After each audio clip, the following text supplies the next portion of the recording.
Analista: Estados Unidos mantém presença na Indonésia e Filipinas com medo de perda de influência na região. Os Estados Unidos têm trabalhado continuamente para provocar e conter a China, identificando o país asiático como uma grande ameaça à sua hegemonia global.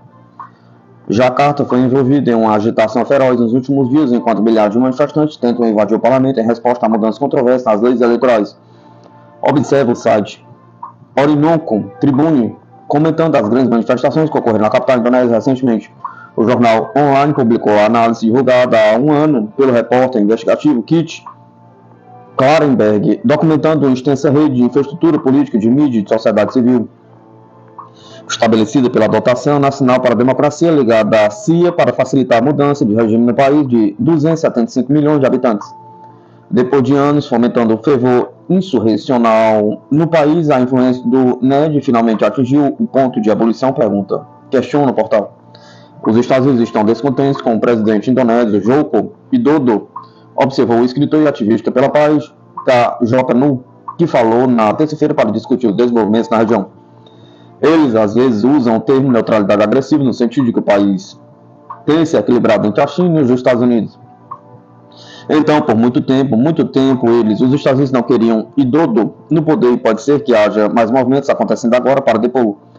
Certamente sabemos que Widodo está na mira dos Estados Unidos há algum tempo, afirmou o analista. O sucessor de Widodo, Prabowo Subianto, deve assumir o poder no mês que vem, observou no especulando que os movimentos no terreno podem acelerar se os Estados Unidos pretendem avançar com a mudança do regime. Os Estados Unidos frequentemente implementam mudanças políticas em certos países por meio de um processo conhecido como Revolução Colorida, no qual a mídia ativista e outras instituições da sociedade civil apoiadas pelos Estados Unidos são utilizadas para preparar o terreno para golpes, geralmente fomentando protestos em massa ou insurreições. Os Estados Unidos também estão procurando interferir nas Filipinas, oferecendo-se para escoltar navios de suprimentos filipinos para um posto avançado que o país mantém no mar sul da China para reivindicar o ano disputado. As Filipinas têm mantido consistentemente o posto avançado para manter viva a sua reivindicação da ilha, enviando material de construção mesmo depois de prometer enviar apenas alimentos e suprimentos básicos.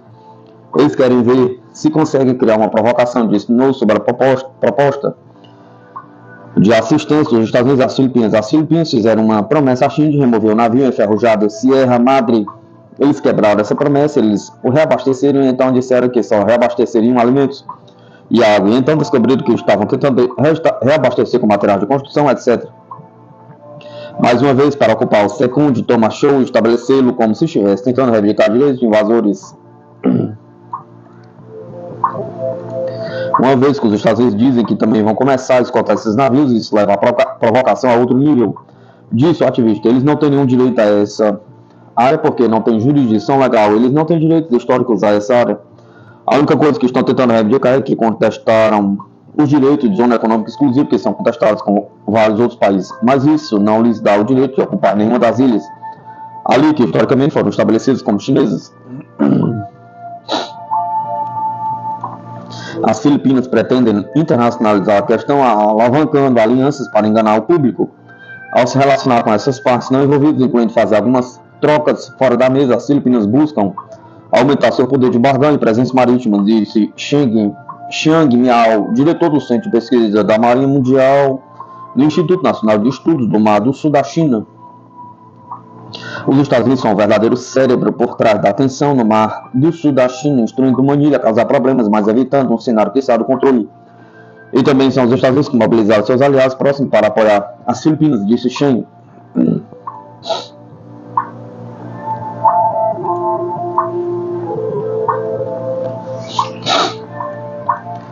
Sistema antiaéreo russo Pantsir atinge eficazmente mini-drones e mísseis Excalibur, revela Rostec.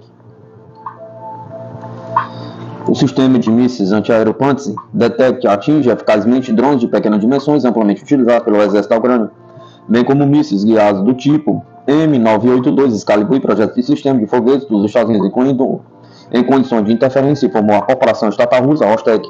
Uma das vantagens essenciais do Pantsir é a capacidade de detectar e atingir eficazmente pequenos drones comerciais que estão sendo ativamente utilizados pelo adversário. É um alvo difícil para detectar devido ao seu tamanho minúsculo, baixa velocidade e baixa altitude. O sistema também atinge com sucesso munições de artilharia, tais como projetos de sistema de lançamento múltiplo de foguetes e mísseis guiados do tipo Excalibur. Além do mais, o Pantsir mantém uma probabilidade suficiente de atingir alvos nas condições de criação de interferências ativas pelo adversário, relata o comunicado da corporação. O Ministério da Defesa da Rússia informou anteriormente sobre a eliminação de drones inimigos por meio do sistema Pantsir S1 na área fronteiriça da região de Kursk. O Pantsir destina-se a proteger contra vários tipos de mísseis de ataque aéreo. Um único veículo de combate do sistema está equipado com meios de detecção, acompanhamento e orientação, bem como de ataque ao alvo. O sistema cria uma cúpula de segurança sobre o local protegido com um raio de alcance de dezenas de quilômetros. Esta área pode ser expandida usando vários veículos de combate. Na verdade, com base nesse sistema, você pode construir todo o sistema de defesa antiaérea de um país pequeno, observou Rostec.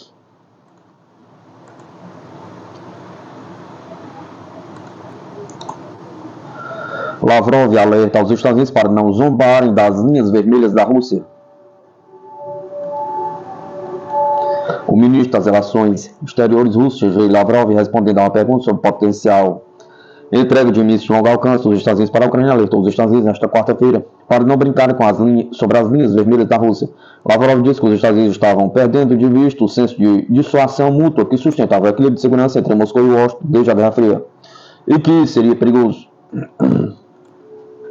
Os Estados Unidos já cruzaram o limite que designaram para si mesmos. Eles estão sendo incitados, e o líder ucraniano, Vladimir Zelensky, é claro, vê e tira vantagem disso. A quem brinca sobre nossas linhas vermelhas, não brinquem com elas. Eles sabem perfeitamente bem quais são, disse Lavrov à mídia russa. O presidente Vladimir Putin alertou repetidamente ao Ocidente desde o lançamento da Operação Militar Especial na Ucrânia em 2022 para não tentar frustrar a Rússia, que tem o maior arsenal de armas nucleares do mundo. Apesar disso, Washington e seus aliados ocidentais aumentaram a ajuda militar à Ucrânia, inclusive fornecendo tanques, mísseis avançados e caça F-16. O ministro disse ainda que Washington sabia onde estavam esses limites, mas estava errado se acreditava que as consequências de qualquer escalada do conflito na Ucrânia seriam sofridas principalmente pela Europa. Eles têm uma convicção genética de que ninguém os tocará, disse Lavrov, salientando que este comportamento minou todos os princípios que sustentavam a estabilidade estratégica com Washington desde os tempos soviéticos.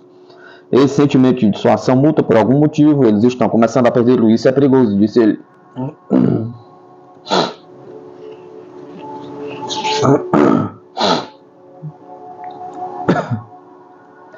Analista: Argentina pode optar por submarinos franceses ou alemães para fugir de pressão britânica.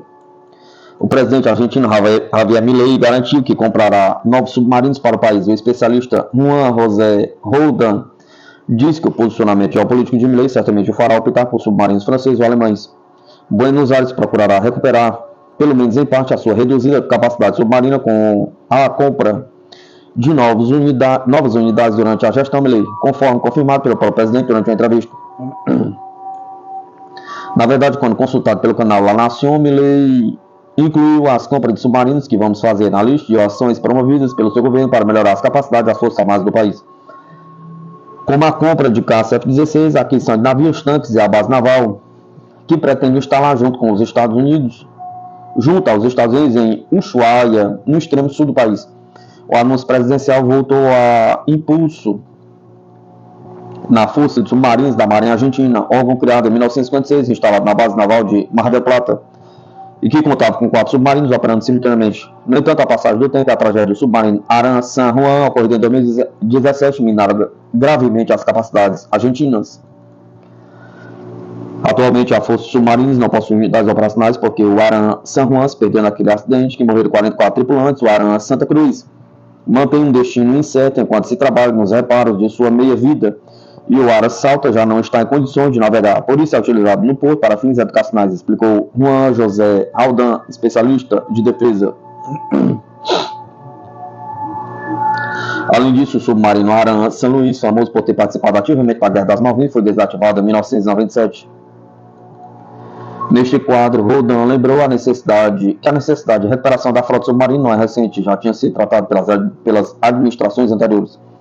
Porém, a compra de submarinos é uma questão difícil de enfrentar, uma vez que a mesma está entre os investimentos que exigem uma quantidade de recursos para o país, o qual passa por uma profunda crise econômica. Roldan, que é editor-chefe da revista Zona Militar, destacou a título de exemplo quanto o valor da compra de 24 caças F-16 significou para Buenos Aires, visto que custou mais de 300 milhões ao Estado argentino.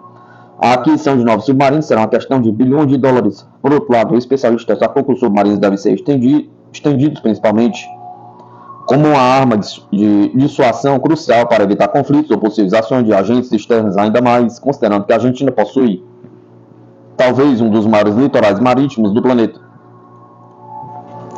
O papel estratégico do submarino reside no fato de ser uma arma muito difícil de detectar. Mesmo com os avanços que existem no domínio anti-submarino, é uma arma estratégica e dissuadora porque, para além do combate, você envia uma mensagem ao adversário de que pode negar-lhe o acesso ao mar, explicou. Além disso, Rondon também considerou que Buenos Aires deveria recompor as capacidades militares olhando para o Atlântico Sul, sob a hipótese de que um eventual conflito entre os Estados Unidos e a China fecharia automaticamente o Canal do Panamá para navios que não sejam aliados dos norte-americanos. Em tal cenário, passagens como o Estreito de Magalhães ou a passagem de Drake no extremo sul do continente poderiam tornar-se de importância capital. Embora ainda não tenha sido divulgada a informação oficial sobre possíveis ofertas, valores ou prazos para a possível nova compra de submarinos, Roldan lembrou que, desde o governo de Alberto Fernandes, a Argentina considera a França e a Alemanha os dois possíveis fornecedores mais prováveis. Com efeito, o ministro da Defesa de Fernandes, Jorge Tayana, visitou os estaleiros do grupo naval francês da alemã ThyssenKrupp em julho de 2022, com o intuito de avaliar a possível compra de alguns dos seus modelos. Enquanto a naval oferecia seus submarinos Scorpion, a ThyssenKrupp apresentava como possibilidade os submarinos da classe 209 que a Argentina já operava, sob os nomes de Ara Salto e Ara San Luís. Essas duas opções foram ratificadas em um relatório que Nicolás Posse, chefe do gabinete de Milley, até finais de maio apresentou ao Senado em meados do quinto mês de 2024. Um artigo do jornal La Nation indica que há ofertas francesas e alemães para a construção de 3 novos submarinos. Para Roldan, o atual posicionamento geopolítico do governo Milley a favor dos Estados Unidos, de Israel e do Ocidente, que em geral parece inclinar definitivamente a balança para as ofertas francesas e alemãs, deixando outras alternativas possíveis que poderiam vir da China ou da Rússia, por exemplo. Além disso, o editor-chefe destacou que a França e a Alemanha têm influência suficiente para fugir de possíveis pressões do Reino Unido, que costuma ver com preocupação o rearmamento da Argentina no Atlântico Sul. França e Alemanha têm margem de manobra para não perderem um potencial contrato de 2 bilhões a 3 bilhões devido a um conflito em que a Argentina já disse que resolverá por via diplomática, afirmou. O governo Milley admitiu que também está pensando em um submarino transitório para ser utilizado enquanto os novos estão sendo construídos, algo que levaria entre 2 a 3 anos, segundo o relatório. Aparece como possíveis alternativas a aquisição de submarinos usados da Marinha do Brasil e da Marinha da Noruega, de quem a Argentina acaba de adquirir aeronaves de vigilância P-3 Orion. Roldan diz que por conta das exigências do conflito na Ucrânia, é improvável que a Noruega envie submarinos para a Argentina neste momento. O editor-chefe complementou que se o país optar por adquirir submarinos usados, deve também garantir que terá novos a médio prazo.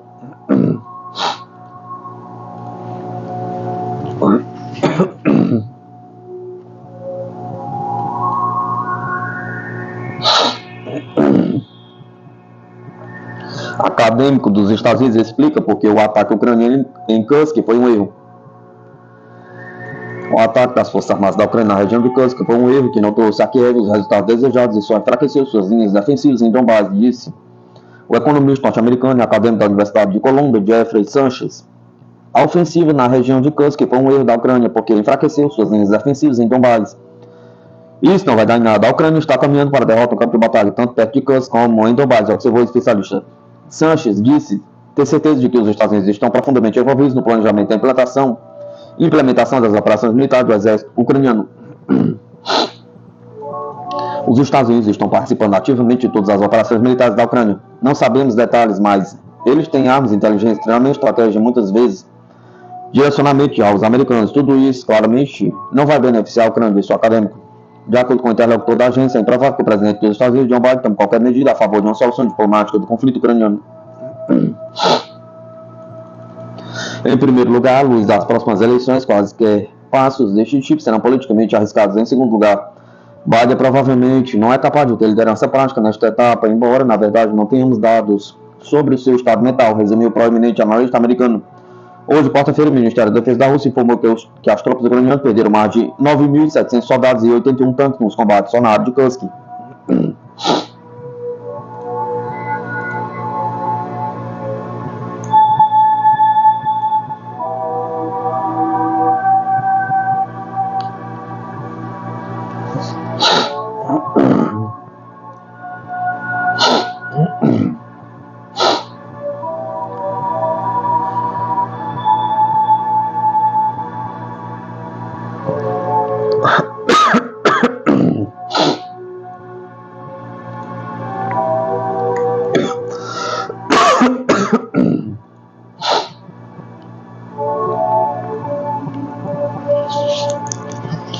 Holanda escolhe Rafael de Israel para fornecer sistemas antitanque atualizados.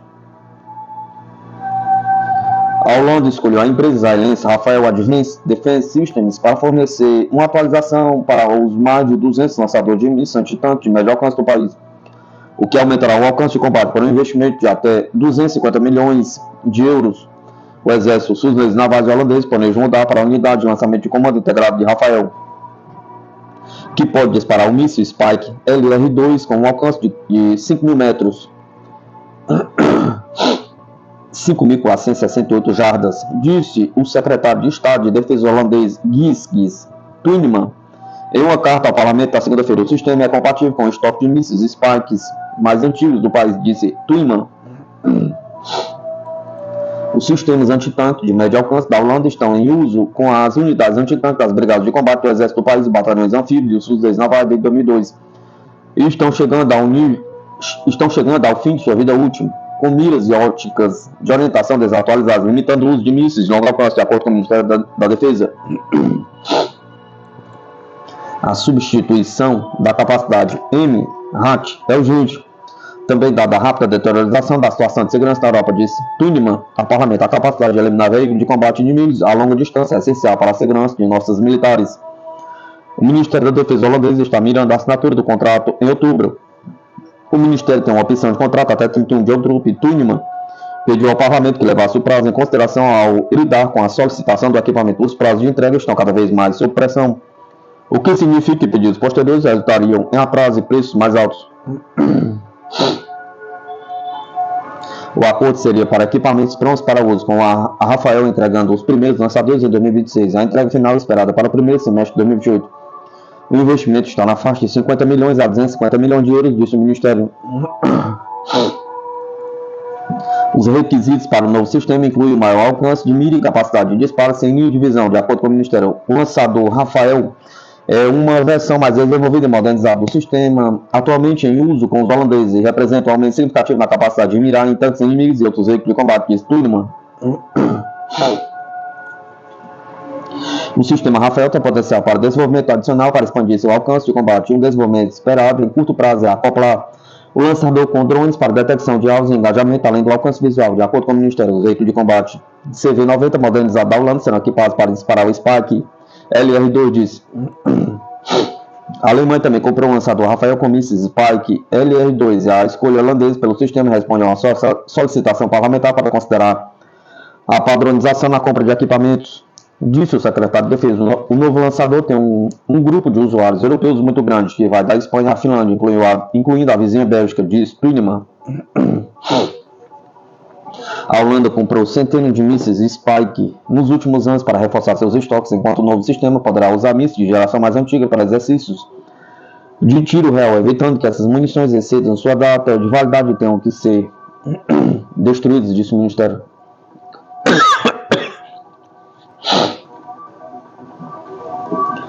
A política holandesa em relação a Israel permite a aquisição do equipamento de defesa de uma empresa israelense, neste caso, Rafael.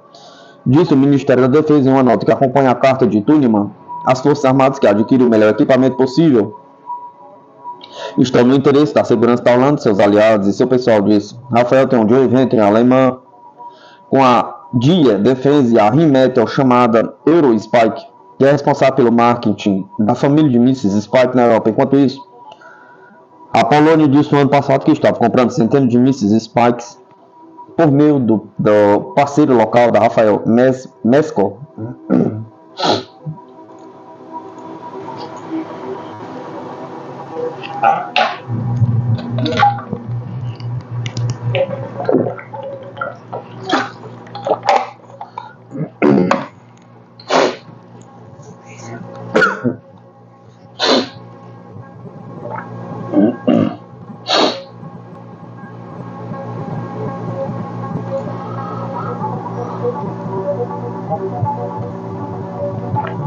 Fabricante polonês de armas lança novos drones de ataque em meio à tendência de longo alcance. A empresa de defesa polonesa HB Group apresenta um portfólio expandido de veículos aerotripulados na Feira de Indústria da Defesa, MSPO, deste ano, respondendo ao crescente interesse em capacidade de ataque de longo alcance por parte dos militares da Polônia, mas também de outros países da região. Nesta edição do evento MSPO temos uma série de estreias, disse Wilke, chefe de comunicações do WB Group, no campo de sistemas não tripulados. Isso inclui o sistema de reconhecimento Armat TLR, o mini drone tático FP5 em novas variantes, a munição de espera, o Armat 20 e a nossa mais recente edição de alcance estendido, o Armat 50. Questionado sobre o alcance dos sistemas, Wilke diz que o Armat 20 tem um alcance de várias centenas de quilômetros e o alcance do Armat 50 é operacional, sugerindo que ele excede do Armat 20. A expansão do portfólio da empresa ocorre no momento em que a invasão da Ucrânia pela Rússia está impulsionando os esforços da Polônia para modernizar suas forças armadas e adquirir capacidade de combates aprimoradas. A distância entre a capital da Polônia, Varsóvia, e a capital russa, Moscou, é de cerca de 1.151 quilômetros. O fabricante privado é um dos poucos grandes players da indústria da Polônia que não são administrados pelo Estado. O WB Group fornece vários sistemas não tripulados para os militares poloneses, mas também para clientes estrangeiros. O produtor faz soluções não tripuladas, bem como sistemas de comunicação, comando, reconhecimento e controle de armas, entre outros.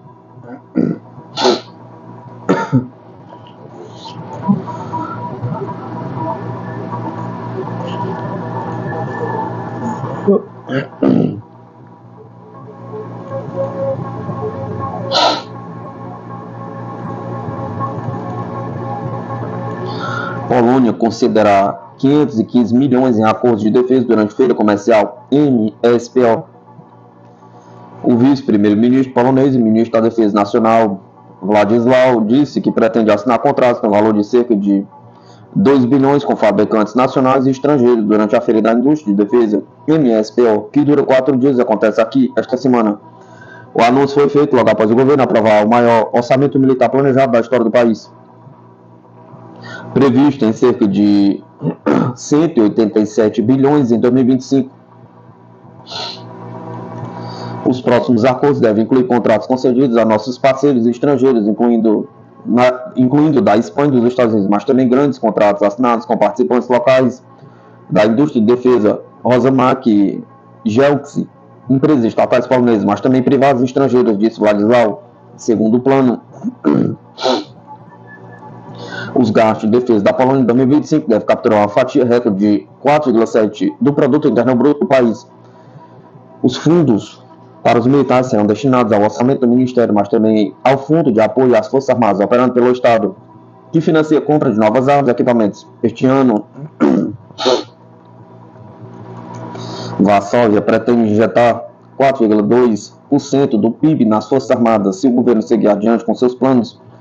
Esse nível de gastos com uma parcela do PIB colocará a Polônia acima de todos os outros estados membros da OTAN.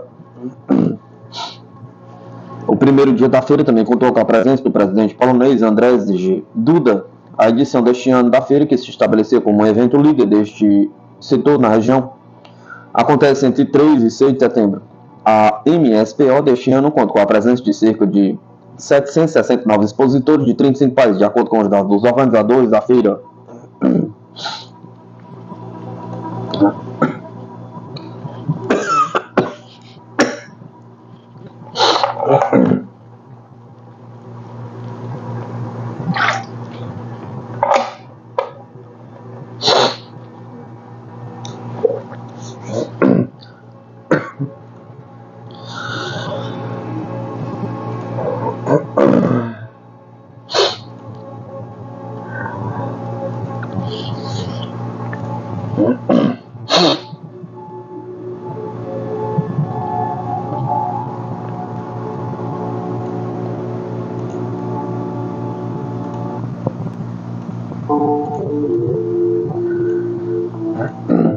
Rússia. A atuação dos Estados Unidos com mísseis de longo alcance para a Ucrânia força mudança na doutrina nuclear.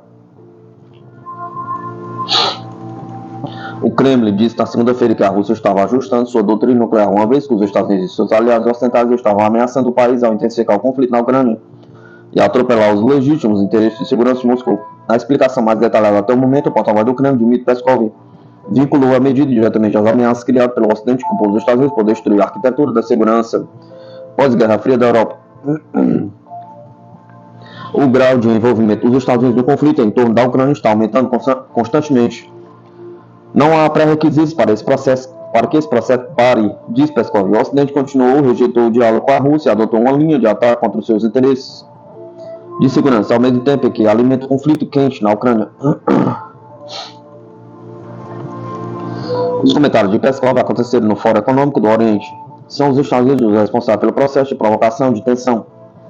Vemos uma tendência de que o nível de envolvimento dos Estados Unidos no conflito em torno da Ucrânia está aumentando constantemente, e não há motivos para supor que ele atingirá algum limite e não irá mais longe, disse Peskov no evento.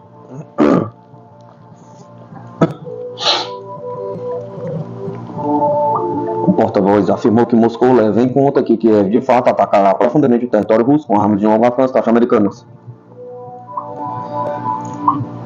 Ao mesmo tempo, Moscou não acredita que as eleições de ditadura de início de novembro causaram um grande impacto.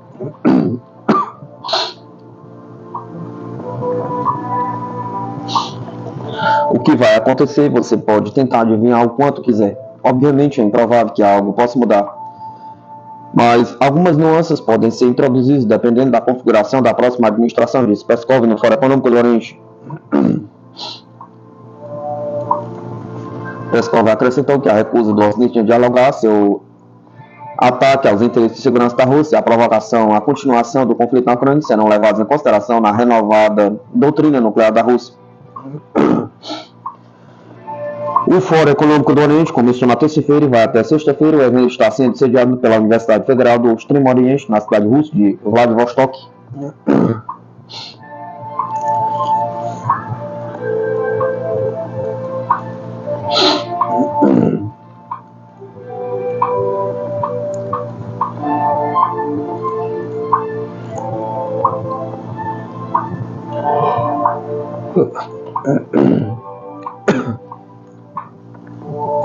Os Estados Unidos estão criando rede de alianças para combater a ameaça da China, de diplomata americano em Taiwan. Os Estados Unidos estão construindo uma rede de alianças no Indo-Pacífico para combater as ameaças da China na região, disse o principal diplomata norte-americano em Taiwan nesta quarta-feira, 4 de novembro de 2024. Os Estados Unidos são o maior apoiador e fornecedor de armas de Taiwan, apesar da falta de laços formais com a ilha. e Raymond Greene, recém-nomeado diretor do Instituto Americano em Taiwan e embaixador de fato dos Estados Unidos, estava falando com repórteres em Taipei sobre o assunto.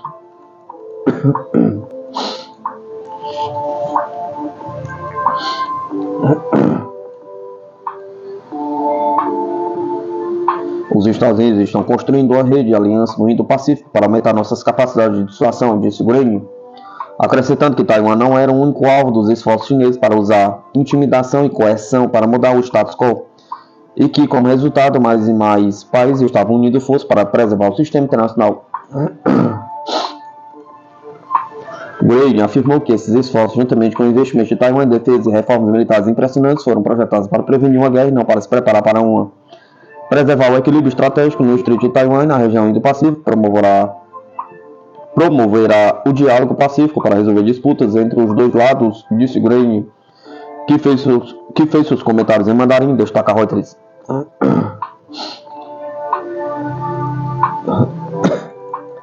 Pequim intensificou a pressão militar e política sobre Taiwan, uma vez que vê Taiwan como uma província renegada que pertence por direito à China no âmbito da política de uma só China. A ilha autogovernada não declarou formalmente sua independência, mas afirma já ser mantendo laços próximos a países ocidentais, principalmente os Estados Unidos.